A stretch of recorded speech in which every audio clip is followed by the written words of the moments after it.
La prise de masse sèche, tu sais ce que c'est? Moi oui. Alors bien souvent on confond prise de muscle, prise de masse sèche.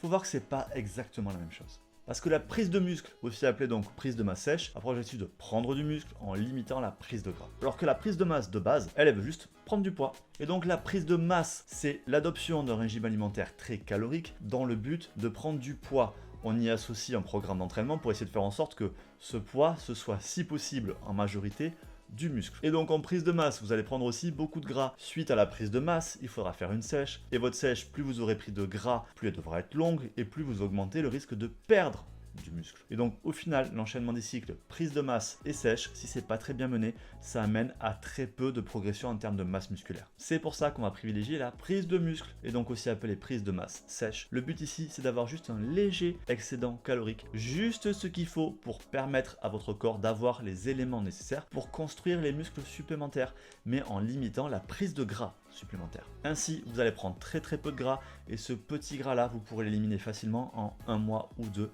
de sèche. Et donc, vous limitez le risque de perdre du muscle. Au global, la prise de muscle va être un processus qui va être beaucoup plus efficace sur le long terme, même si à court terme, ça va vous paraître moins efficace parce que votre poids sur la balance, il va monter moins vite, mais ça sera du bon poids.